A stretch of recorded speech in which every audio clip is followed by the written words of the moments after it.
क्रांति की शुरुआत जो है वो दूसरों से उम्मीद रखकर नहीं होती है। क्रांति की शुरुआत होती है खुद क्रांति बनने से।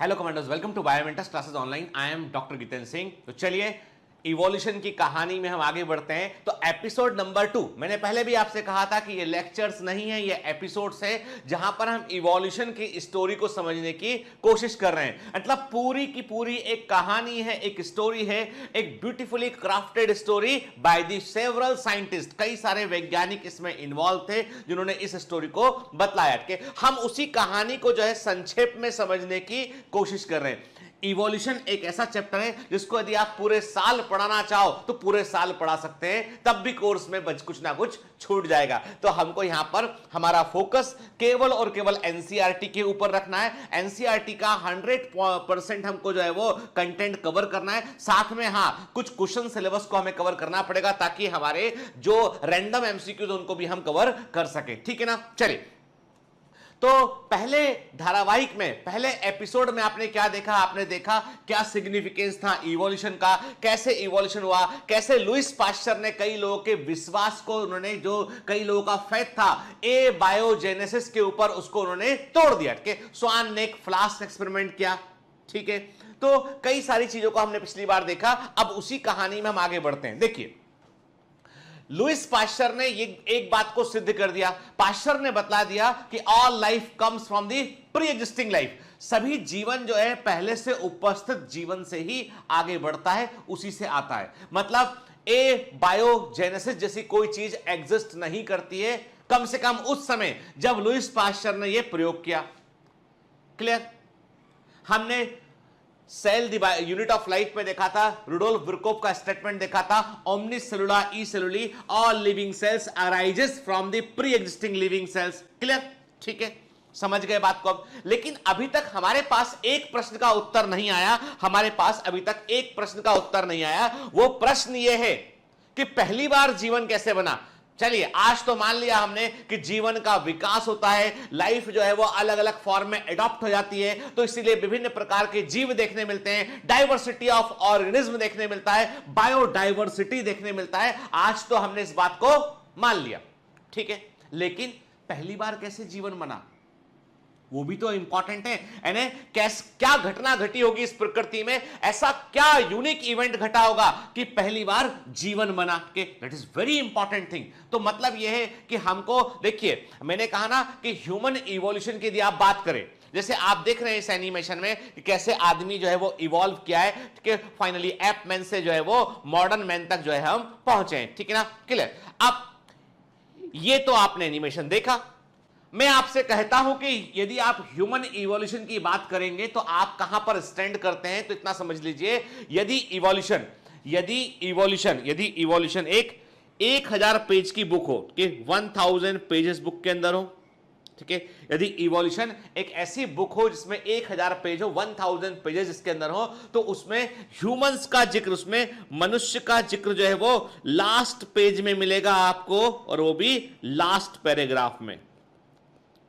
ठीक है, यानी यदि आप इवोल्यूशन की पूरी कहानी को समझें अपने परिप्रेक्ष्य में, तो आप पाएंगे कि पहले 999 पेजेस में आपका जिक्र ही नहीं होगा, ह्यूमंस का जिक्र होगा। आखिरी पेज के आखिरी पैराग्राफ में द ह्यूमंस इवॉल्व्ड, मनुष्य का जिक्र आएगा। समझ लीजिए, मतलब आप इतने रिसेंट हैं, बाकी सब बहुत पुरानी बातें हैं। ठीक है, तो इसका मतलब यह हुआ कि हमने पिछली क्लास में भी ये बात देखी थी। हमने कहा था कि असल में हमने देखा था कि जो इवोल्यूशन हुआ है, वो इवोल्यूशन कहां हुआ है? वो हुआ है कोडिंग में। कोडिंग के ऊपर भी हमने कुछ बात किया था पिछली बार। हमने कहा है कि जेनेटिक कोड या डीएनए के अंदर इवोल्यूशन हुआ है, नए नए कॉम्बिनेशंस बने हैं और उसके चलते जो कैरेक्टर बाहर उभरे हैं वो कैरेक्टर जो है जीवों को एडाप्टेशन में रोल प्ले करते रहे। हमने कैसे एम्फीबिया, कैसे जो है वो मछली से एम्फीबिया बने होंगे, उस पर एक छोटी सी हमने कल्पना करके देखा था कैसे मछली जो है वो पहले बाहर आई होगी, किस प्रकार से लंग फिशेस से जो है एम्फीबिया का विकास हुआ, उस पर बात किया था हमने। ठीक है, The entire story is very beautiful story। के मैं कहता हूं ना बेटा कि इसको एकदम आप यदि इसको सब्जेक्ट है रटना है ये पढ़ना नहीं, आप इसको एक कहानी समझ के पढ़ेंगे ना, जैसे आपके वो हिंदी मूवी आपको याद रह जाती है वैसे ही पूरा इवोल्यूशन आपको याद रह जाएगा। तो अब कहने का मतलब ये है कि चलिए मतलब आप फाइनली हम यदि इवोल्यूशन को तलाशें तो हम पहुंचते हैं कहां पर, डीएनए के लेवल पर पहुंचते हैं कि भाई जो कुछ भी है वो इंफॉर्मेशन के ऊपर डिपेंड करता है, सूचना के ऊपर डिपेंड करता है, और सूचनाएं तो होती हैं डीएनए में। मतलब again we come at the level of molecule के लेवल पे हम आ गए। मतलब ये है कि यदि जीवन को समझना है आपको तो हमको इस टाइम मशीन में बैठ के पीछे जाना पड़ेगा। हमें वी हैव टू ट्रेवल बहुत पीछे जाके हमको देखना पड़ेगा कि पहली बार केमिकल्स कैसे बने होंगे, यानी how the amino acids are formed, how the proteins are formed, how the proteins के बाद कैसे जो है वो कोएसर्वेट्स बने, कैसे माइक्रोस्फेयर्स बने, कैसे एक लिविंग सेल बनी, उसके बारे में हमको समझना पड़ेगा। तो चलिए हमारी टाइम मशीन को हम पीछे की ओर करते हैं और हम जो है वो millions of years, billions of year पीछे की ओर हम लौट जाते हैं। तो बात करेंगे हम केमिकल इवोल्यूशन के। तो आज के लेक्चर में हम जो मेन जिस चीज पर हम मेन एम्फेसिस देंगे वो है रासायनिक उद्विकास के, केमिकल इवोल्यूशन के ऊपर बात करेंगे। के मतलब सिंपल सा है कि हम ऐसा कहते हैं कि जो इवोल्यूशन है उसमें सबसे पहले आता है, इवोल्यूशन में सबसे पहले स्टेप आता है वो आता है कीमोजेनी, कि कैसे केमिकल्स का फॉर्मेशन हुआ। कीमोजेनी के बाद आता है बायोजेनी, कैसे बायोलॉजिकल ऑर्गेनिज्म बने, जीव बने, कि कैसे लिविंग सेल्स बनी, और उसके बाद आता है कोग्नोजेनी। कोग्नोजेनी मतलब इवोल्यूशन की बात करते हैं, ऑर्गेनिक इवोल्यूशन की बात करते हैं हम, कैसे जीवों का डाइवर्सिफाइड की कैसे विकास हुआ के। तो एक्चुअली में जो इवोल्यूशन है पूरा वो एक सीक्वेंस की घटना है कि पहले केमिकल्स कैसे बने, सिंपलर मॉलिक्यूल से कॉम्प्लेक्स मॉलिक्यूल्स कैसे बने, कॉम्प्लेक्स मॉलिक्यूल का ग्रुप कैसे बना, उस कॉम्प्लेक्स मॉलिक्यूल के ग्रुप ने कोशिकाओं को, सेल्स को कैसे बनाया, फिर सेल्स ने अपने आप को कैसे मल्टीप्लाई किया, कैसे बायोलॉजिकल लाइफ आगे प्रोपेगेट की, फिर बायोलॉजिकल लाइफ में डिफरेंट लाइफ फॉर्म कैसे बने, वो कोग्नोजेनी में आता है। ठीक है, तो आज हम बात करेंगे केमिकल इवोल्यूशन के ऊपर, हम बात करेंगे आपके, और इस पूरी अवधारणा को बतलाने वाले यानी किस प्रकार प्रीमिटिव एटमॉस्फेयर में, प्रीमिटिव अर्थ पर, प्राचीनतम धरती पर जीवन कैसे बना होगा, इसकी संभावनाओं को तलाशने के दौरान, इसका उत्तर ढूंढने के दौरान दो वैज्ञानिक सामने आते हैं, ओपेरिन एंड हेल्डाने। ठीक है, ओपेरिन और हेल्डाने जो है वो दो ऐसे साइंटिस्ट थे जिन्होंने इस बात की तरफ इशारा किया कि देखो भाई, लुइस पाश्चर भले ही कुछ भी कहते हो, वो कह रहे हो भले ही कि all life comes from the pre existing life, सभी जीवन पहले से उपस्थित जीवन से ही आगे बढ़ता है, लेकिन हम एक बात को बतला देना चाहते हैं कि जब अर्थ बनी होगी, बिग बैंग एक बड़े धमाके के बाद जब धरती बनी होगी तो उस पर जीवन नहीं था, धीमे धीमे जीवन बना उस पर, और वो लाइफ का ओरिजिन जो है वो वाटर के अंदर हुआ और वो केमिकल्स की अभिक्रिया से हुआ, यानी केमिकल्स रिएक्ट किए और उससे जो है वो जीवन बना। ये ओपेरिन और हेल्डाने ने बताया कि ये ओपेरिन और हेल्डाने ने बतलाया कि कैसे केमिकल इवोल्यूशन हुआ के। तो ओपेरिन और हेल्डाने का नाम नहीं भूलना है, इंपॉर्टेंट साइंटिस्ट हैं। ठीक है बेटा, याद रखेंगे। चलिए, है ना। अब ये क्या बोलते हैं, ये बोलते हैं कि इनिशियली अर्थ पर जो है, अब देखो हम सबको मालूम है, हम सबको कुछ चीजें मालूम है। जैसे आपको मैंने कहा था कि पहली बार जो गैसेस थी, ये वायुमंडल था अर्थ पर, यानी प्रिमिटिव अर्थ पर जो है सबसे पहले जब अर्थ बनी थी तब उस पर कोई एटमॉस्फेयर नहीं था, उस पर कोई एटमॉस्फेयर नहीं था उस पर। लेकिन फिर क्या हुआ कि अर्थ की सरफेस पर जो मोल्टेन मास था, पिघला हुआ लावा था, उससे गैसेस निकल रही थी, और वो गैसेस जो हैं, वो गैसेस, जिन गैसेस की एस्केप वेलोसिटी जो है, वो जिन गैसेस की एस्केप वेलोसिटी जो अधिक थी वो रुक गई वहां पर। ठीक है, क्योंकि उनको एस्केप वेलोसिटी उनका अधिक था, इसलिए वो वहां पर रुक गई, ग्रेविटेशन ने उनको खींचा, तो पहली बार वायुमंडल बना। जिसे मैंने कहा ना, हाइड्रोजन जो है वो झट से बाहर, यानी हाइड्रोजन एटमॉस्फेयर से तुरंत बाहर निकल जाता है। ठीक है, उसका स्केप वेलोसिटी कम है, झट से बाहर निकल जाता है। ठीक है, आप कहने का मतलब ये है कि अब देखो escape velocity concept of physics में देख लेना बेटा। ठीक है, तो मैंने क्या कहा आपसे, मैंने आपसे कहा कि हाइड्रोजन जो है झट से बाहर निकल जाता है, लेकिन मीथेन रुक जाता है। ठीक है, हम बात करें नाइट्रोजन के ऑक्साइड्स वो रुक जाते हैं, कार्बन डाइऑक्साइड वो वायुमंडल में रुक जाता है। मतलब इन के कणों पर ग्रेविटेशन का इफेक्ट इतना होता है कि ये जो है बाहर यूनिवर्स में जा नहीं पाते, ये रुक जाते हैं। देखिए आपको बता दूं मैं, यदि हमारे अर्थ का ग्रेविटेशन आगे चल के मान लो कई 100,000 वर्षों बाद हमारी अर्थ का ग्रेविटेशन एकदम से खत्म होने लगे, कम होने लगे, तो हमारा वायुमंडल भी रुकेगा नहीं, वो भी बाहर चला जाएगा, और क्या सब चीजें बाहर निकल जाएंगी।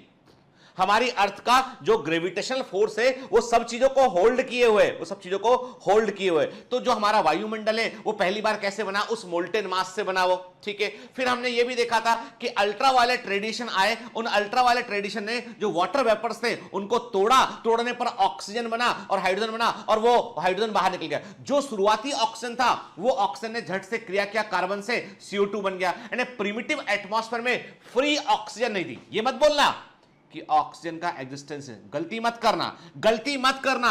ऑक्सीजन वाटर मॉलिक्यूल के अंदर प्रेजेंट है, ऑक्सीजन CO2 के अंदर प्रेजेंट है, ऑक्सीजन नाइट्रोजन के ऑक्साइड्स के अंदर प्रेजेंट है, लेकिन फ्री ऑक्सीजन प्रिमिटिव एटमॉस्फेयर में नहीं थी। क्लियर? ऑक्सीजन को कंप्लीटली एब्सेंट आप नहीं मान सकते हैं, एक एलिमेंट है, प्रेजेंट है शुरू से उठ के। फ्री ऑक्सीजन जो है वो बाद में आया, मॉडर्न एटमॉस्फेयर में आया। प्रिमिटिव एटमॉस्फेयर में फ्री ऑक्सीजन नहीं थी, लेकिन केमिकल फॉर्म में ऑक्सीजन प्रेजेंट थी with in the CO2, with in the nitrogen oxides. Clear? अब जो वायुमंडल में हमने कहा जो सोर्स ऑफ एनर्जी क्या था, जो बिजली चमक रही थी वो सोर्स ऑफ एनर्जी था, ultraviolet radiation source of energy थे। क्लियर? ये सोर्स ऑफ एनर्जी था। और हमारी धरती पर पहली बार पानी कब रुका होगा, वाटर कब रुका होगा, जब अर्थ की सरफेस का टेंपरेचर 100 डिग्री सेल्सियस या उससे कम रहा होगा, तो पहली बार वाटर धरती पर रुका होगा। और वो हॉट वाटर सूप था, उसमें कई सारे केमिकल घुल गए, उनके बीच फास्ट केमिकल रिएक्शन हुए और कुछ केमिकल बन के सामने उभरे। और वो क्या थे? सिंपल शुगर थे, सिंपल अमाइनो एसिड्स थे, सिंपल नाइट जो है वो हम कहते हैं कि सिंपल नाइट्रोजन बेस थे। वो केमिकल्स बने जिनने आगे चलकर कॉम्प्लेक्स मॉलिक्यूल्स को जो है जनरेट किया। क्या लिखा हुआ है यहां पे? The primitive atmosphere contains gases. प्राचीनतम अब देखो बेटा, ये सारे फंडे एक बार हम बेसिक्स ऑफ बायोलॉजी में देख चुके हैं, दोबारा उनको रिकॉल कर रहे हैं यहां पे। मैंने कहा कि प्राचीनतम वायुमंडल में गैसेस थी, उसमें जिसमें वाटर वेपर्स था जो वॉल्केनिक इरप्शन से, ज्वालामुखी विस्फोट से निकल रहा था के, और इसके अलावा जो है वो वाटर वेपर जब जो है ठंडा हुआ तो वो फाइनली वो उसने समुद्र का, महासागरों का निर्माण किया, रेनफॉल होता रहा लगातार, और उससे धरती की सतह का तापमान भी कम हुआ के। तो जो है लगातार आप सोच लीजिए कि मिलियंस ऑफ ईयर्स लगातार रेनफॉल होता रहा, तब जाके अर्थ का तापमान इतना ठंडा हुआ कि वाटर रुक पाया।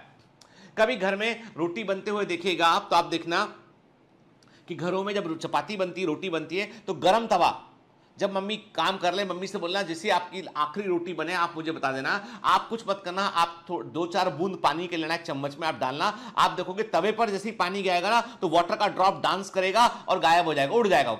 ठीक है, खत्म। ज्यादा पानी डालोगे तो एकदम जोर की आवाज होगी और वो पूरा वाटर उड़ जाएगा, इवोपरेट। गरम सरफेस, ऐसा धरती पर मिलियंस ऑफ ईयर तक होता रहा, तब जाके सरफेस इतना ठंडा हुआ जिसमें वाटर रुक पाया। आज भी हमारी अर्थ के केंद्र में जाएं आप, कोर में जाएं, तो वहां पे गर्म लावा है। वोल्केनिक इरप्शन में जो लावा निकलता है वहीं से तो निकलता है वो। ठीक है, तो चलिए, तो ओपरिन और synthesis of organic compound bye early अर्थ के, तो ओपरिन और हेल्डाने ने बतलाया कि प्रीमिटिव अर्थ पर, प्राचीनतम धरती पर जो है वो कार्बनिक पदार्थों का, ऑर्गेनिक कंपाउंड का फॉर्मेशन हुआ। इन्होंने कहा कि जो अर्ली एटमॉस्फेयर था उसमें वाटर वेपर्स थे, नाइट्रोजन था, CO2 था, हाइड्रोजन था, हाइड्रोजन सल्फाइड था, मीथेन था, अमोनिया था, नाइट्रोजन के ऑक्साइड्स थे, और वहां पे सोर्स ऑफ एनर्जी था बिजली का चमकना, लाइटनिंग, अल्ट्रावायलेट रेडिएशन, ये सोर्स ऑफ एनर्जी था इसमें के। और ऐसी कंडीशंस थी वास्तव में कि पहली बार जब धरती पर वाटर रुका तो वो गर्म वाटर था जिसमें कई सारे केमिकल्स घुले हुए थे, तो वो प्रीमिटिव सूप के समान था और उसमें कई सारी केमिकल रिएक्शन चल रही थी, और उन्हीं केमिकल रिएक्शन से रैंडमली कुछ कंपाउंड्स बने जो आगे चल के जिन्होंने जीवन का निर्माण किया। ठीक है, एनसीईआरटी क्या लिखता है इसके ऊपर? चलिए, अभी हम जो बात कर रहे हैं, देखो बेटा, जो भी मैं बातें कर रहा हूं सब 100% एनसीईआरटी के आधार पर कर रहा हूं। ठीक है, एनसीईआरटी क्या लिखता है? Oparin of Russia and Haldane of England, इनकी सिटीजनशिप याद रखिएगा, एनसीईआरटी में दे रखा है, गलती मत के। एक साइंटिस्ट रशियन थे ओपेरिन, और जो है हेल्डाने इंग्लैंड के थे। Propose that first form of life could have come from pre existing non living organic molecules. उनका बोलना था कि पहली बार जो जीवन का निर्माण हुआ है, या जीवन का पहला संकेत जो मिला है, या पहली बार जो लाइफ बनी है, वो नॉन लिविंग ऑर्गेनिक मॉलिक्यूल से बनी है, जैसे कि आरएनए, प्रोटीन और दूसरे मॉलिक्यूल के। that formation of life was preceded by chemical evolution। एक बार जीवन बना, फिर केमिकली जो है वो, एक्चुअली ऐसा बोलते हैं कि जीवन का बनना जो है, फॉर्मेशन ऑफ लाइफ जो है बेसिकली केमिकल इवोल्यूशन के बाद होने वाली घटना है, जहां पर कि जो है वो डाइवर्स ऑर्गेनिक मॉलिक्यूल्स बने। किससे? इनऑर्गेनिक कॉन्स्टिट्यूएंट्स के। उनका बोलना था कि जो अकार्बनिक पदार्थ थे, इनऑर्गेनिक कॉन्स्टिट्यूएंट थे, उन्होंने कार्बनिक मॉलिक्यूल्स बनाए, और इन्हीं कार्बनिक मॉलिक्यूल्स के कॉम्प्लेक्सेस से जो है वो जीवन बना है। ठीक है। The condition on earth where, उस समय जब प्रिमिटिव अर्थ पर जब केमिकल इवोल्यूशन हुआ, जब रासायनिक जैव विकास हुआ, जब ऑर्गेनिक केमिकल्स का डेवलपमेंट हुआ, या हम ऐसा बोलेंगे कि डाइवर्स ऑर्गेनिक मॉलिक्यूल जब बने, उस समय अर्थ की कंडीशन क्या थी? उस समय अर्थ पर हाई टेम्परेचर था, अधिक तापमान था, वोल्केनिक स्टॉर्म थे, जगह जगह धरती पर ज्वालामुखी विस्फोट हो रहा था, और उस ज्वालामुखी विस्फोट में, उस वोल्केनिक इरप्शन में बड़ी मात्रा में गैसेस निकलती थी उसमें, और बड़ी मात्रा में एनर्जी रिलीज हुआ करती थी। वो एनर्जी, वो गैसेस जो है वो इस पूरी रिएक्शन में काम आए। फिर रिड्यूसिंग एटमॉस्फेयर था। रिड्यूसिंग एटमॉस्फेयर का मतलब है नो फ्री ऑक्सीजन। ठीक है, मुक्त ऑक्सीजन प्रेजेंट नहीं थी, रिड्यूसिंग एटमॉस्फेयर था। हमारा प्रेजेंट एटमॉस्फेयर होता है ऑक्सीडाइजिंग एटमॉस्फेयर। वर्तमान का हमारा एटमॉस्फेयर ऑक्सीडाइजिंग एटमॉस्फेयर होता है। और एक फंडा दिमाग में डाल लो अच्छे से, एक फंडा दिमाग में डाल लो अच्छे से, ऑक्सीडेशन होगा तो चीजें टूटेंगी। किसी को इलेक्ट्रॉन दे देना ऑक्सीडेशन है ना, किसी से ले लेना रिडक्शन।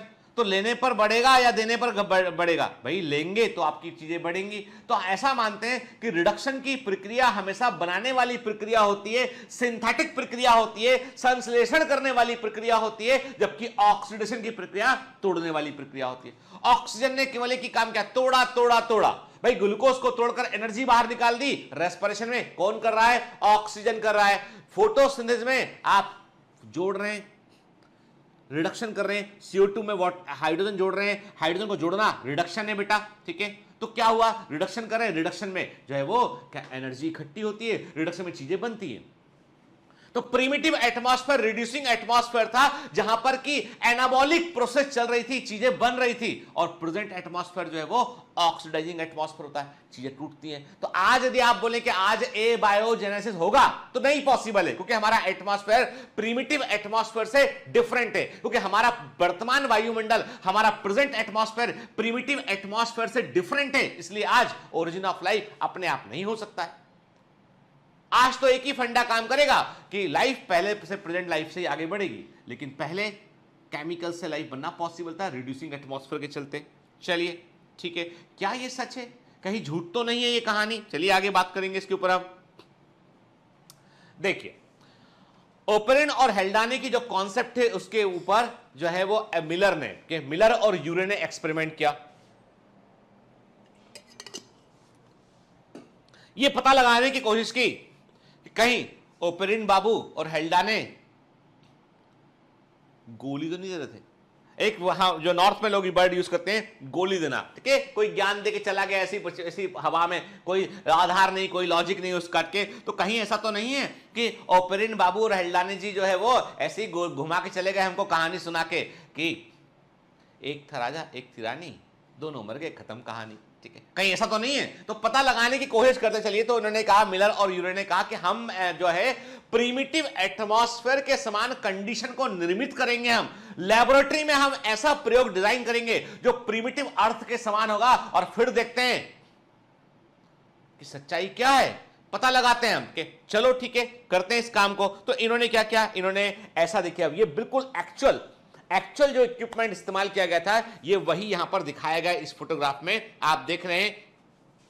ये जो ऊपर बड़ा सा ग्लास का एक बड़ा सा ग्लास का बॉल दिखाई पड़ रहा है ना, एक्चुअली ये एटमॉस्फेयर को रिप्रेजेंट कर रहा है। दिस रिप्रेजेंट द एटमॉस्फेयर, ये एटमॉस्फेयर को रिप्रेजेंट कर रहा है। इसमें मीथेन प्रेजेंट है, इसमें CO2 प्रेजेंट है, इसमें जो है वो अमोनिया प्रेजेंट है, इसमें ऑक्साइड्स ऑफ नाइट्रोजन के ऑक्साइड्स प्रेजेंट है, ठीक है, इसमें हाइड्रोजन सल्फाइड प्रेजेंट है। तो इसमें वो सारे जो प्रिमिटिव एटमॉस्फेयर में जो गैसेस प्रेजेंट थी वो सारी गैसेस के अंदर है। इसमें वाटर वेपर्स प्रेजेंट है। अब वाटर वेपर्स कहां से आएंगे, तो हमने एक नीचे बीकर लगा रखा है, इस बीकर के नीचे हमने लगातार हम जो है वो इसको गर्म करते रहेंगे। जब बीकर को लगातार गर्म करेंगे हम तो क्या होगा, उसके गर्म करने से जो है वेपर्स बनेंगी और वो वेपर्स जो है लगातार जो है वो वेपर्स जो है वो ऊपर की ओर उठेंगी और हम जो है इसको यहां पर जो है वो प्रोवाइड कर पाएंगे। तो वाटर वेपर का अरेंजमेंट किया हमने यहाँ पे। फिर एनर्जी के लिए हमने यहाँ पे इलेक्ट्रोड लगा दिए, हमने यहाँ पर इलेक्ट्रोड लगा दिए। ये इलेक्ट्रोड हाई वोल्टेज इलेक्ट्रोड है, बट हाई वोल्टेज। जो पुराने समय में जो इलेक्ट्रिक स्टॉर्म होते थे, जो बिजली चमकती थी ना, वैसे हमने इलेक्ट्रोड यहां पे लगा दी ताकि प्रिमिटिव एटमॉस्फेयर की पूरी कंडीशन यहां पर बन सके। फिर क्या हुआ, चलिए आगे बात करते हैं इसमें।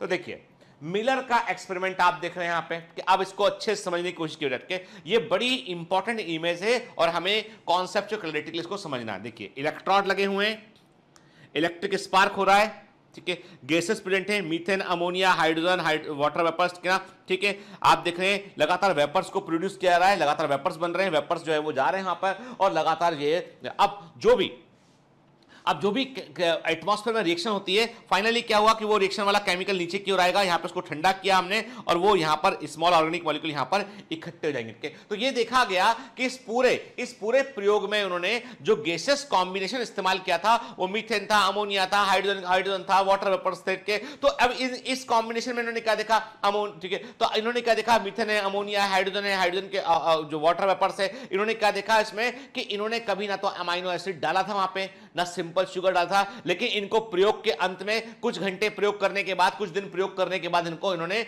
जो सॉल्यूशन वहां इकट्ठा हुआ उसको निकाला, देखा उन्होंने, surprisingly they got amino acids. और अमाइनो एसिड्स के मिलने पर प्रोटीन बनता है, हम जानते हैं।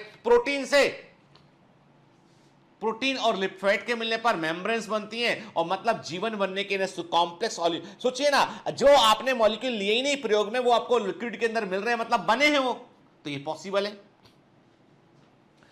A production of amino acids under possible primitive earth condition के किसने बताया, SL मिलर के। मिलर ने जो है वो बाकायदा इस चीज को एक्सप्रेस किया, उन्होंने बताया कि प्रिमिटिव अर्थ लाइक कंडीशन में हम गैसेस कॉम्बिनेशन से, गैस के मिश्रण से हम अमाइनो एसिड को पा सकते हैं।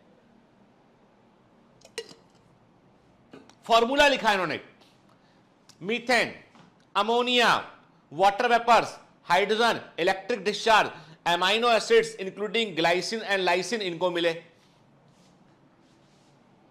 ये इनके जो मिलर का प्रयोग था उसका फॉर्मूला है ये, ठीक है। SL मिलर के प्रयोग का फॉर्मूला है कि जो उन्होंने एक्सपेरिमेंट किया उसका फॉर्मूला यहां पर हम देख रहे हैं कि क्या मिला इनको। क्लियर, ठीक है। अब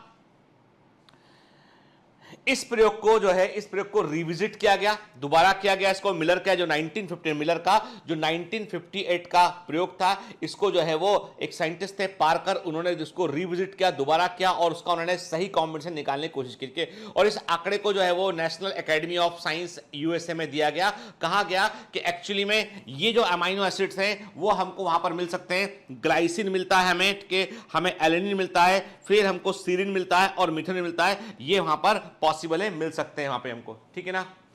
clear.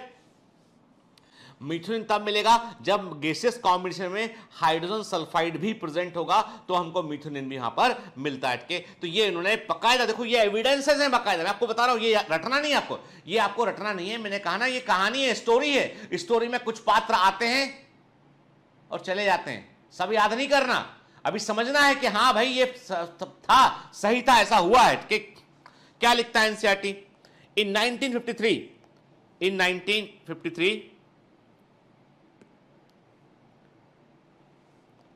SL Miller, American scientist थे, created similar condition in a laboratory scale. प्रयोगशाला में क्या उन्होंने, he created electric discharge in a closed flask containing methane, hydrogen, ammonia, water vapour at 800 degree. तो देखो बेटा, ये कॉम्बिनेशन और ये टेम्परेचर आपको याद रखना है। अलग अलग बुक में डेटा आपको अलग अलग मिल सकता है। अभी आपको सिर्फ और सिर्फ एनसीईआरटी का डेटा याद रखना है। आपको मीथेन, अमोनिया, हाइड्रोजन और वाटर वेपर्स का कॉम्बिनेशन था। 800 डिग्री सेल्सियस टेम्परेचर था, उस पर उन्होंने जो है वो एक प्रयोग किया उन्होंने के, और he observe the formation of amino acids. इन्हें वहां पर अमाइनो एसिड का निर्माण दिखाई पड़ा। क्लियर? अब क्वेश्चन उठता है, What was the stimulus that initiated the chemical reaction on the earth? के ऐसे कौन से कारण थे जिनके चलते जो है धरती पर रासायनिक अभिक्रिया, केमिकल रिएक्शन जो है वो इनिशिएट हुआ? के व्हाट आर दी सोर्सेज? तो सिंपल सी बात है, नंबर एक टेम्परेचर। तापमान बढ़ाने पर रेट ऑफ केमिकल रिएक्शन कई गुना बढ़ जाता है। टेम्परेचर जितना अधिक बढ़ाओगे केमिकल रिएक्शन उतना फास्ट होने लगेंगी, तो हाई टेम्परेचर था। वॉल्केनिक इरप्शन से कई सारे गैसेस बाहर निकल रही थी, और उन वॉल्केनिक इरप्शन से जो कई सारी गैसेस का कॉम्बिनेशन बाहर निकल रहा था, उसने रॉ मटेरियल के रूप में काम किया, कच्चे पदार्थ के रूप में काम किया उसने। फिर एटमॉस्फेयर, रिड्यूसिंग एटमॉस्फेयर था, तो वहां पर फ्री ऑक्सीजन अवेलेबल नहीं थी, तो जो केमिकल बन रहे थे वो केमिकल बनने के बाद टूट नहीं रहे थे, वो लगातार बनते चले जा रहे थे। तो ये सारी वो कंडीशन थी जिन्होंने स्टिमुलस के रूप में काम किया। ये एमसीक्यू है, क्वेश्चन है। ये वही सारी कंडीशन थी जिन्होंने स्टिमुलस के रूप में काम किया कि अर्थ पर कैसे केमिकल रिएक्शन शुरू हुई, इनिशिएट हुई। ठीक है, अब थोड़ा सा मिलर के एक्सपेरिमेंट को थोड़ा सा और डिटेल में जाके देखते हैं। एनसीईआरटी में जो लिखा था उन्होंने बता दिया कि मैंने पहले भी आपसे कहा है कि NCERT in some places the NCERT behaves like a syllabus. तो सिलेबस के अंदर का पढ़ना पड़ता है ना बेटा, है ना? ठीक है, क्या लिखा है अब? ठीक, मिलर के एक्सपेरिमेंट में स्पार्क चैम्बर मतलब वो चैम्बर जहां पे इलेक्ट्रोड लगे हुए हैं, गैसेस कॉम्बिनेशन प्रेजेंट है, was sealed with a mixture of gases containing water, methane, ammonia and hydrogen। के ये कॉम्बिनेशन इज इंपॉर्टेंट। ठीक है, 2 electrode was used to provide electrical energy के लिए 2 इलेक्ट्रोड लगाए गए यहां पे।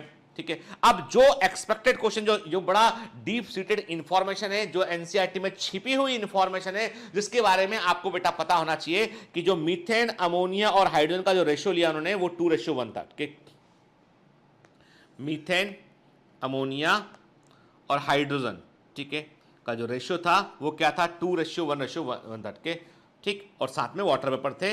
800 डिग्री सेल्सियस टेम्परेचर रखा गया यहाँ पे, याद रखिएगा ना। मतलब कोई अब आपसे पूछ लेगा तो आप ये मत बोलिएगा कि सर एनसीईआरटी में नहीं था, कहां से बताएंगे हम? कि मैंने कहा ना, मैं बता चुका आपको। क्या ये पहले के एग्जाम में पूछा गया क्वेश्चन है, इसलिए अलर्ट रहना। के तो मीथेन, अमोनिया और हाइड्रोजन गैस का जो रेशियो होता है वो 2:1:2 होता है।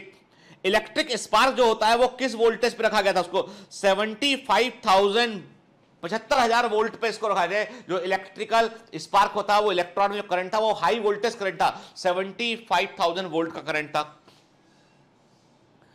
ठीक, control apparatus contain every element except it is devoid of energy। सोच के आप जब भी कभी प्रयोग करते हैं ना बेटा, तो एक तो एक्सपेरिमेंटल डिवाइस होती है, दूसरा होता है कंट्रोल एक्सपेरिमेंट, जहां पर कोई चीज को हम, जैसे यहां पर इलेक्ट्रिक स्पार्क था तो अगले में इलेक्ट्रिक स्पार्क नहीं रखा गया। जहां पर इलेक्ट्रिक स्पार्क नहीं रखा गया वहां पर कुछ भी नहीं हुआ, ना अमीनो एसिड बना ना कुछ बना। के बाकी जहां पे इलेक्ट्रिक स्पार्क था तो बताया गया कि जो हाई एनर्जी थी ना, उसने यहां पे स्टिमुलस के रूप में काम किया केमिकल रिएक्शन के लिए। ठीक है, आफ्टर 18 डे, कितना दिन लगा? मिलर ने कितना दिन तक इस कंडीशन को बनाए रखा उन्होंने? देखिए ये बिल्कुल मिलर का प्रयोग है एग्जैक्टली, जो किया उन्होंने उसी को रिकॉर्डेड दस्तावेज को ही हम पढ़ रहे हैं यहां पे। Hello, everyone. My name is Newton.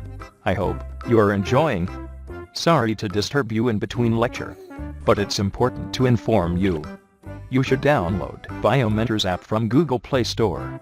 We need your support, so please take subscription to become an official commando of Biomentors. Bye bye. Continue your lecture.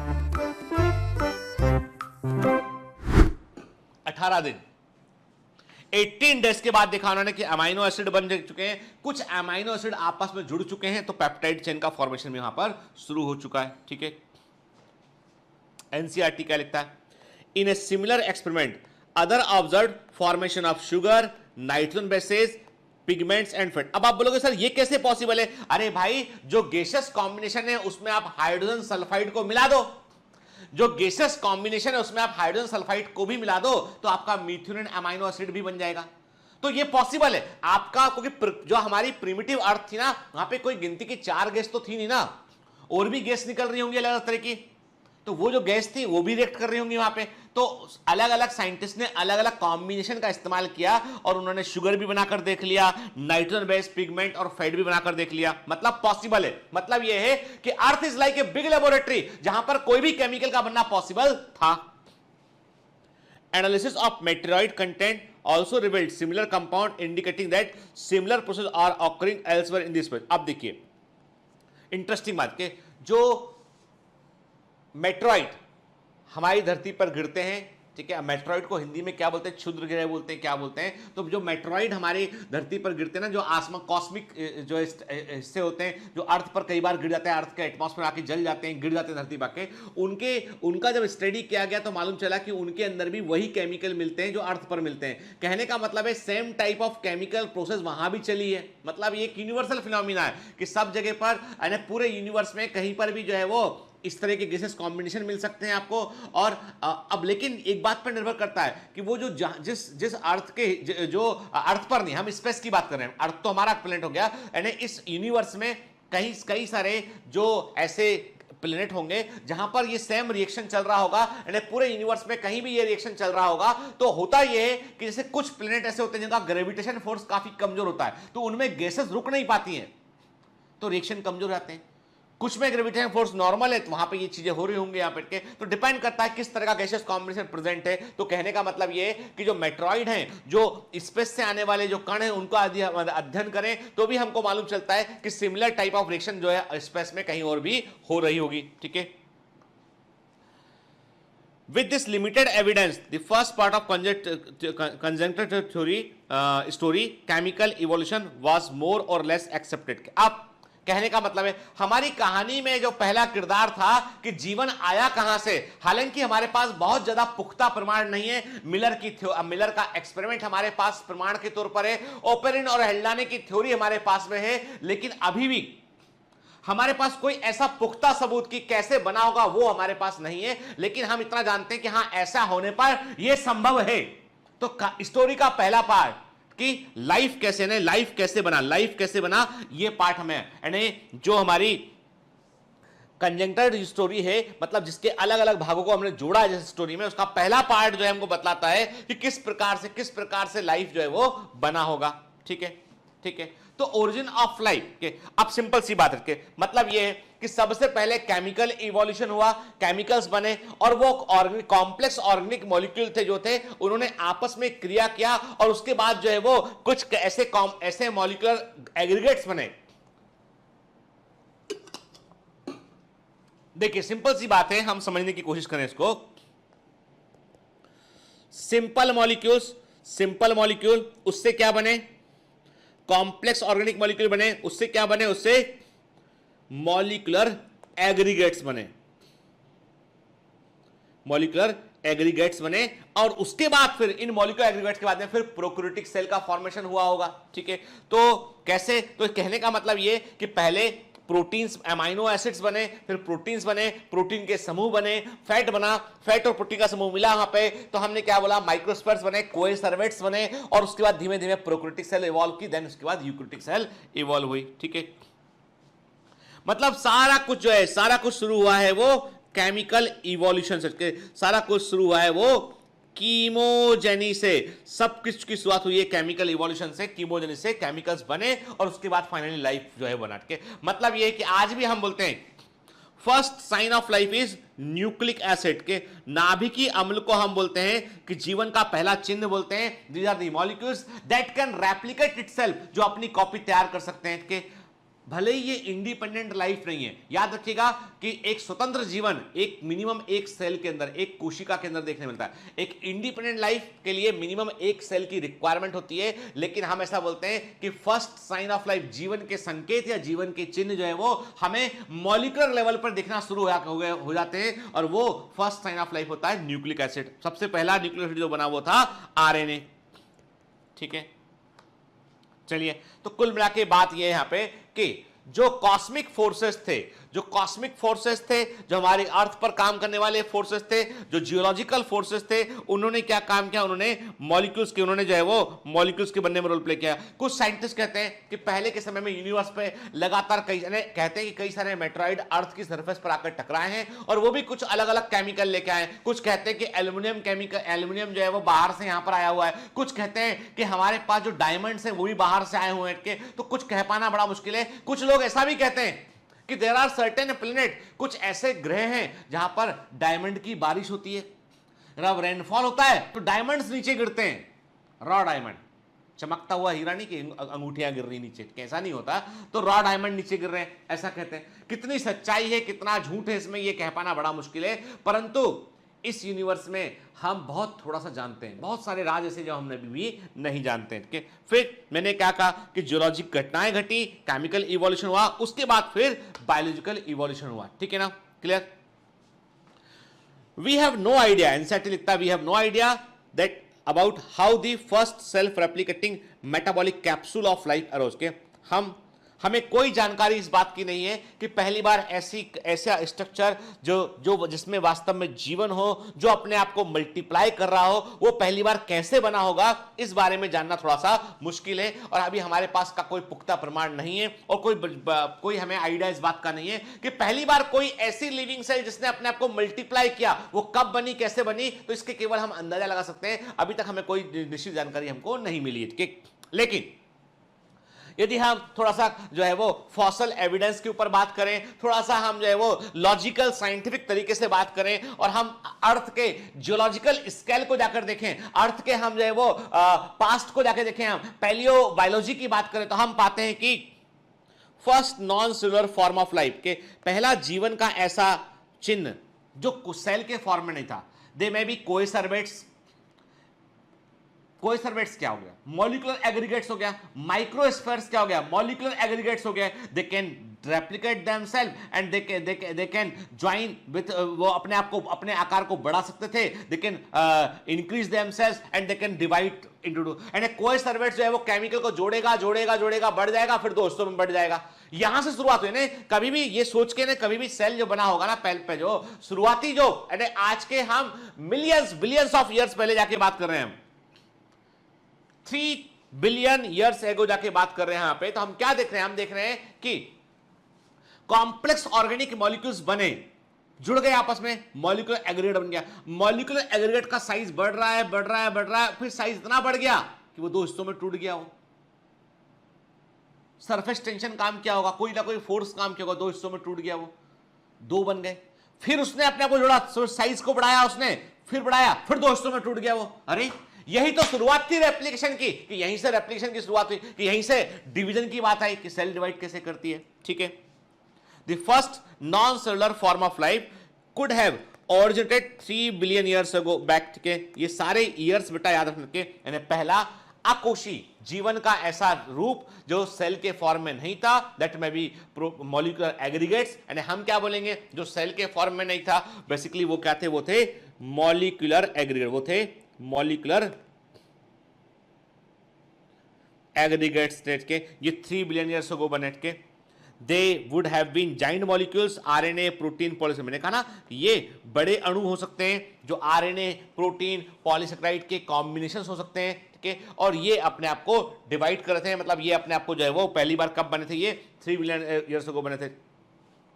This capsules reproduce their molecules perhaps, अब कहने का मतलब, अब आपको लगा कि sir ये क्या कहना क्या चाहता है एनसीईआरटी, सिंपल सी, देखो बेटा सिंपल सी बात है, आपने क्या किया, आपने जो है वो क्या किया आपने कि हम यदि सिंपल सा एग्जांपल है यहां पे कि हम क्या बात करते हैं, हमने कहा आपसे कि एक मॉलिक्यूल्स, देखो कुछ अमाइनो एसिड्स बने, वो जुड़े, प्रोटीन बन गया, प्रोटीन जुड़े आपस में तो प्रोटीन का कॉम्प्लेक्स बन गया, और लगातार प्रोटीन जुड़ रहे हैं वहां के, तो एक बड़ा प्रोटीन कॉम्प्लेक्स बन गया, इतना बड़ा बन गया वो कि वो दो हिस्सों में टूट गया, बाद में साइज जरा बढ़ने के कारण दो हिस्सों में टूट गया।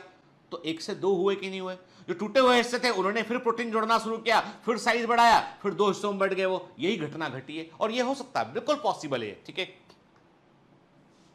देखिए अब ओरिजिन ऑफ लाइफ में क्या स्टेप है, समरी, हम पूरे जो कहानी है उस कहानी का हम एक छोटा संक्षेप में समरी देखने की यहां पे कोशिश कर रहे हैं।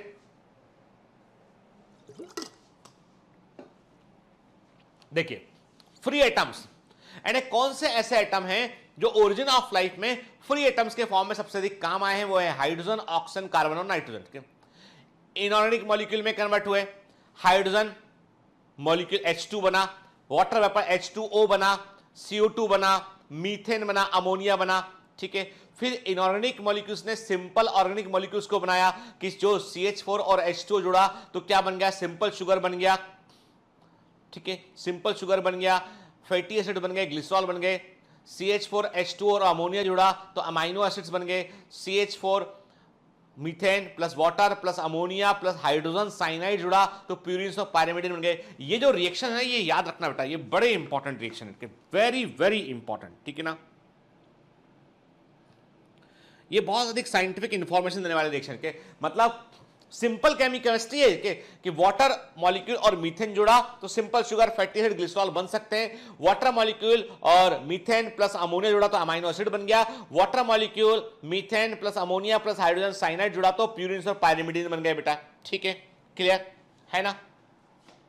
फिर इसके बाद क्या हुआ, सिंपल ऑर्गेनिक मॉलिक्यूल आपस में जुड़े तो कॉम्प्लेक्स ऑर्गेनिक मॉलिक्यूल बन गए, यानी शुगर और शुगर मॉलिक्यूल आपस में जुड़ा तो पॉलीसेकेराइड बन गया। फैटी एसिड और ग्लिसरॉल जुड़ा आपस में तो लिपिड बन गया, ठीक है। अमाइनो एसिड आपस में जुड़े तो प्रोटीन बन गया।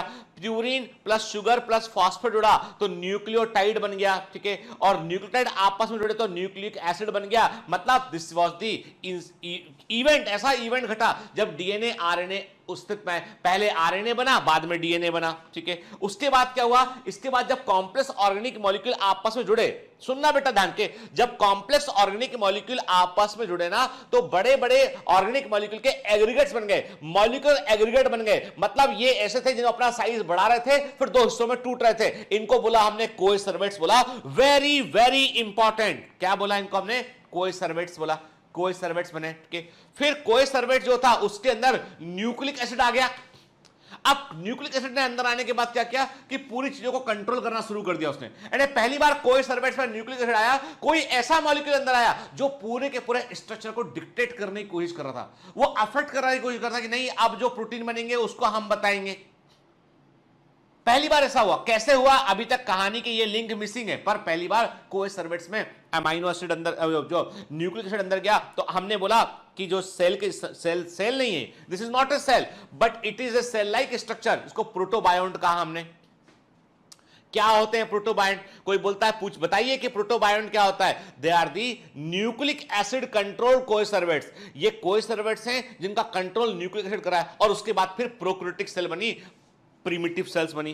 कितना अच्छा है, फैंटास्टिक। यदि आप इस चार्ट को दिमाग में रखेंगे ना तो आप कभी भी केमिकल इवोल्यूशन को, ओरिजिन ऑफ लाइफ को कभी नहीं भूलेंगे आपके, यू विल नेवर फॉरगेट, के आप कभी नहीं भूलेंगे बेटा जो है वो। अब देखिए इसका फिर आप कभी भी जो है इसको नहीं भूलेंगे आप, क्लियर, ठीक है, कि और जो है ओरिजिन ऑफ लाइफ कैसे हुआ होगा। चलिए ultimately the amino acids, sugar, glycerol and fatty acid of the primitive ocean polymerization, यानी सिंपल मॉलिक्यूल बने, कॉम्प्लेक्स मॉलिक्यूल कैसे बने, पॉलीमराइजेशन के थ्रू बने, उनके पॉलीमराइज के, और लार्ज मैक्रोमोलिक्यूल्स को बनाया जो थे प्रोटीन, कार्बोहाइड्रेट और फैट के। Since the complex compound are the main constant of the protoplasm, आज भी हम देखें कि हमारे प्रोटोप्लाज्म का मुख्य घटक जो है हमारे जीव द्रव का, यानी अब कोई पूछता है कि सर प्रोटोप्लाज्म तो भूल गए हम, आप तो जून में पढ़ा दिए थे प्रोटोप्लाज्म, हम तो भूल गए। अरे भैया भूलना नहीं, पिछला नहीं भूलना है, पिछला नहीं भूलना दादा, ठीक है। तभी तो टेस्ट में हम पिछला भी पूछते हैं आपसे।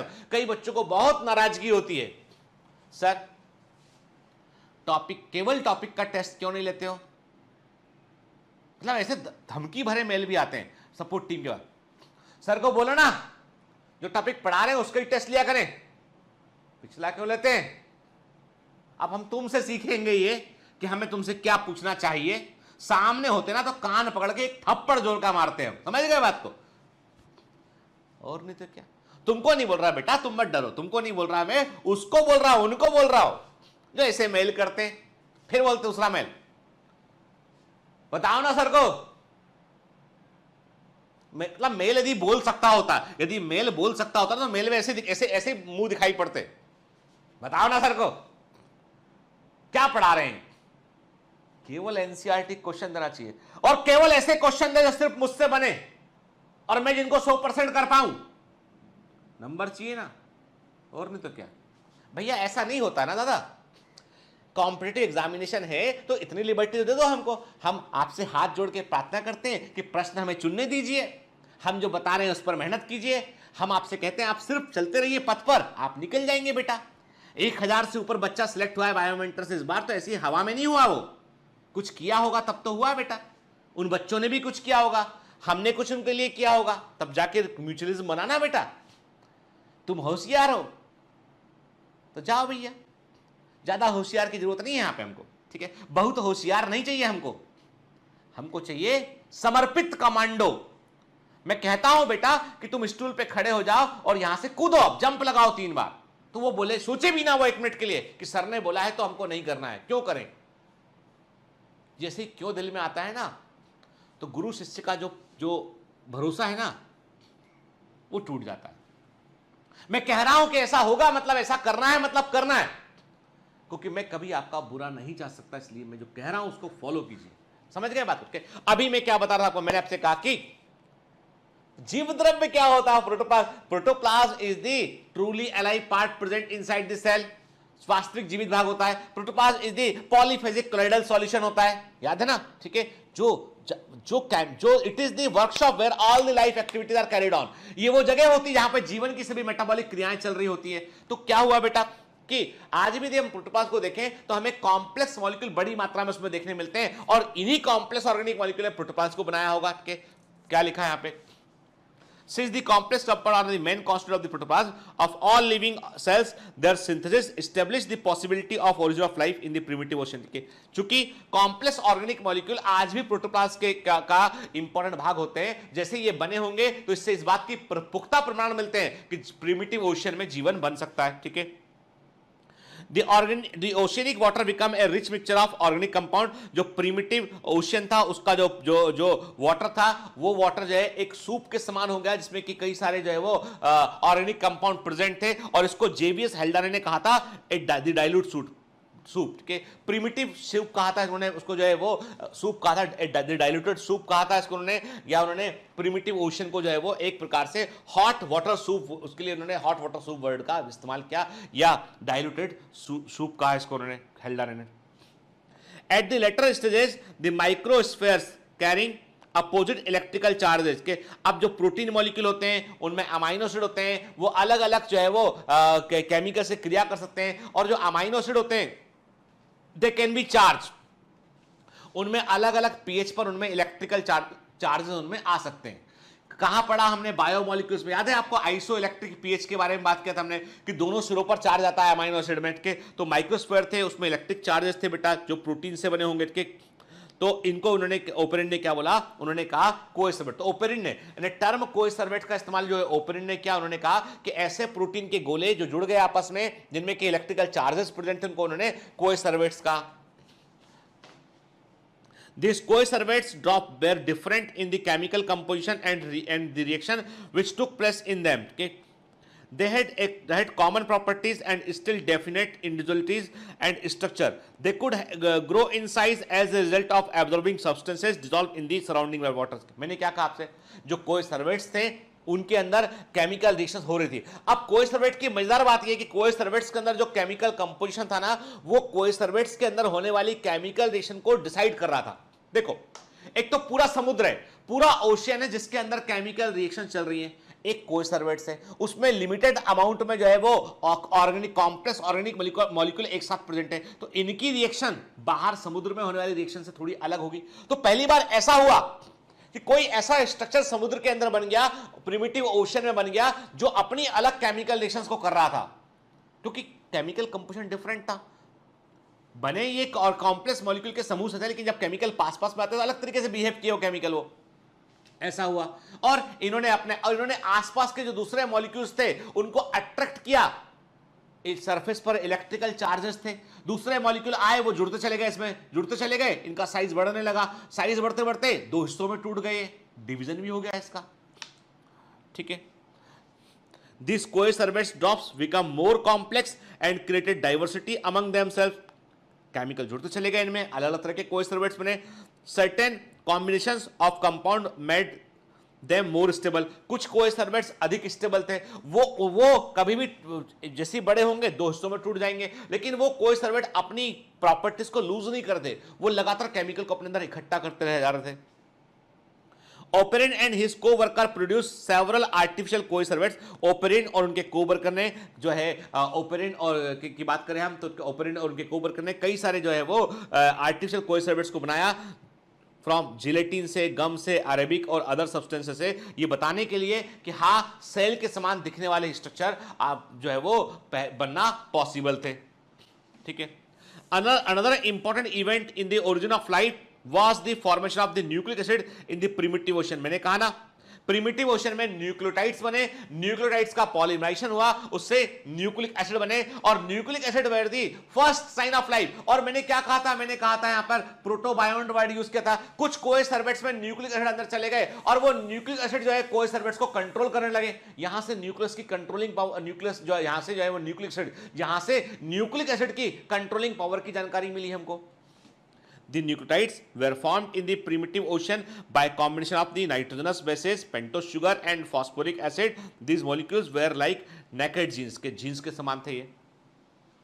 Due to aggregation tendency of molecules, macromolecules of nucleoprotein were formed by the union of the nucleic acid and the protein molecule के। मैंने कहा कि जो मॉलिक्यूल्स होते हैं उनके आपस में जुड़ने की टेंडेंसी होती है, उनकी जो है वो एग्रीगेशन टेंडेंसी होती है। तो जो न्यूक्लियो प्रोटीन थे वो मैक्रोमोलिक्यूल थे, वो जुड़े आपस में, न्यूक्लिक एसिड और प्रोटीन जुड़ गए आपस में तो न्यूक्लियो प्रोटीन बन गया। And these are the structure जो क्रोमोसोम के समान बिहेव किए होंगे। It is presumed that these macromolecules had certain characteristic of free living gene के। ऐसा माना जाता है कि जो न्यूक्लियोप्रोटीन मॉलिक्यूल थे इन्होंने धीमे धीमे जो है चीजों को अपने आसपास की केमिकल रिएक्शंस को कंट्रोल करना शुरू किया। ये एक प्रकार से जीन के समान बिहेव कर रहे थे और हमने प्रोटोबायोंट वर्ड यूज किया था, याद है आपको कि ऐसे कोएसर्वेट जिनके अंदर न्यूक्लिक एसिड प्रेजेंट था उन्हें प्रोटोबायोंट कहा था हमने। A number of such free genes might have aggregated to form the single large unit that resembled the present day viruses के। ऐसा कहते हैं साइंटिस्ट कि जो न्यूक्लियोप्रोटीन उस समय बने थे वो वास्तव में आज के वायरस के समान थे। आज भी हम देखते हैं कि हमारे viruses can multiply themselves. Virus, अब पूरी दुनिया को किसी एक वायरस ने जो है वो सार्स कोव-2 जानते हैं ना आपके, कोरोना वायरस, कोविड-19, सब लोग परेशान है, हैरान परेशान घूम रही पूरी दुनिया, क्योंकि पूरी दुनिया में एक ऐसा दुश्मन आ गया जिसको आप देख नहीं सकते, इलेक्ट्रॉन माइक्रोस्कोप के अलावा देख पाना मुश्किल है, पता नहीं चलेगा कहां से आ गया, इसको छुआ यहां से आ गया, उसको छुआ वहां से आ गया, छीका किसी ने वहां से फैल गया वायरस। अब आप गांव तक जाए, भारत के किसी गांव में ग्रामीण एरिया में चले जाएं, पूछे वहां जाके क्या अम्मा जानती हो क्या बाहर घूम रहा है, भैया कोरोना घूम रहा बाहर, क्या होता है, वायरस होते, तो वायरस क्या होता है, अब ये तो मोदी जी बताएंगे, ठीक है वायरस क्या होता है, ठीक है, लेकिन वायरस नाम गांव तक पहुंच चुका है, हर आदमी समझ गया कि कोई चीज होती है वायरस नाम की। पहले अपन बोलते थे वायरल डिजीज, वायरस, अच्छा क्या होता वायरस नहीं पता, अभी कोई बैकग्राउंड हो, साक्षर निराक्षर कुछ भी हो, 100% पॉपुलेशन दुनिया की वायरस समझ गई है, छोटे बच्चे भी समझ गए वायरस कोई चीज होती है ना। क्या होते हैं वायरस, न्यूक्लिक एसिड और प्रोटीन से होते हैं। न्यूक्लिक एसिड का कोर होता है, चारों तरफ प्रोटीन कवर किया होता है, उसको अपने होस्ट को पहचानते हैं, अटैक करते हैं, मल्टीप्लाई करते हैं। आप बताइए कितना जादू है। तो हम इनको प्रोटोवायरस या वायरस के प्रिमिटिव वायरस इनको हम कह सकते हैं, ठीक है। Before the genes aggregate could develop into anything like a cell, it was necessary that they produce enzyme के।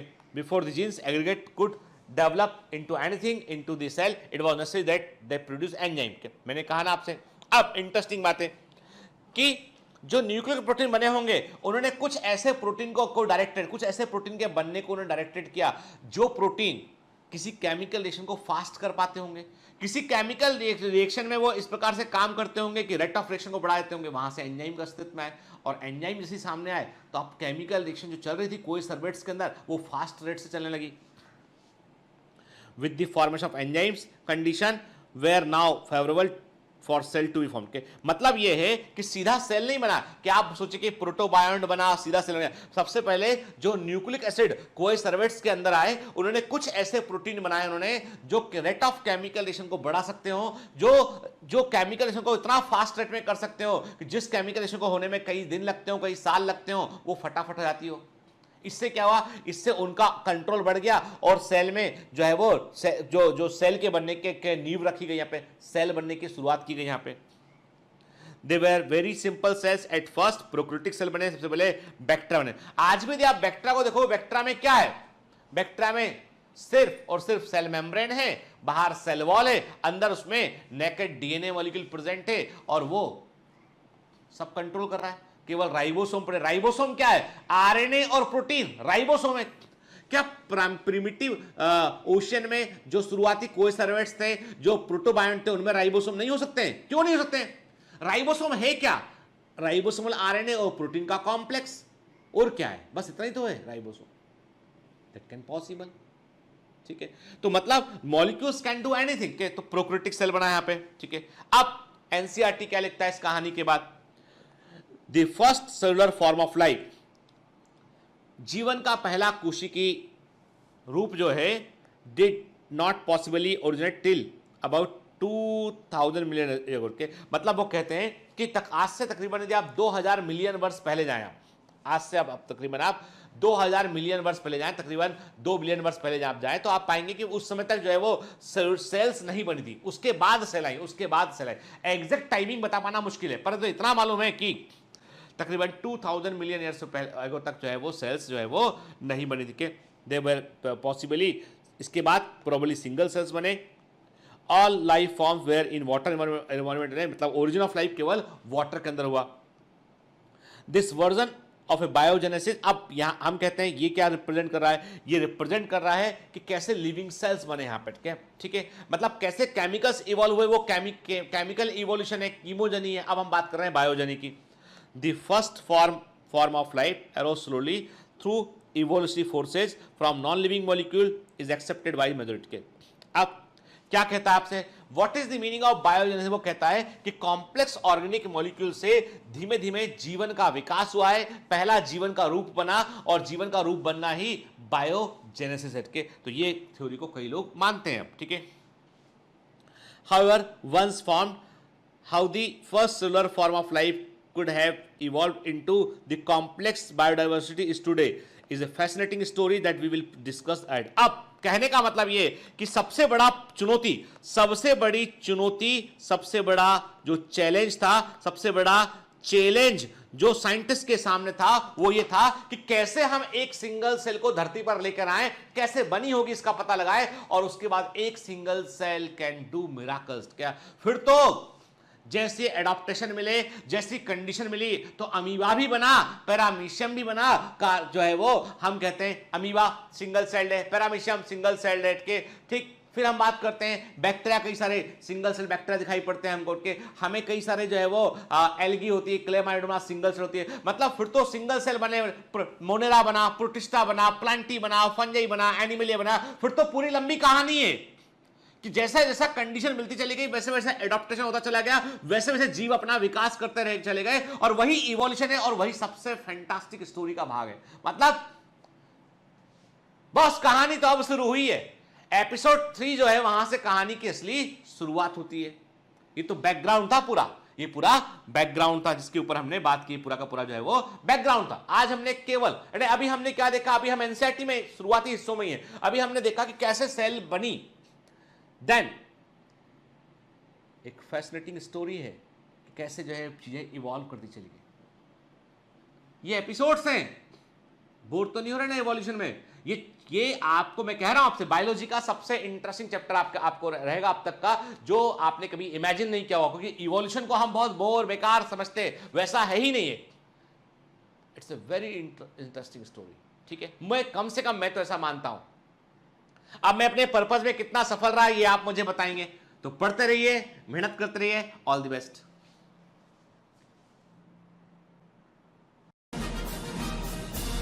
Hi. To become an official commando of Biomentors, Join us at www.biomentors.online. Here you can solve daily practice papers, an online test. You can download performance enhancement sheets. You can track your progress. You can interact with other fellow commandos. Join us and prepare yourself. It's a commando training for your success. Download BioMentors online app from Google Play Store.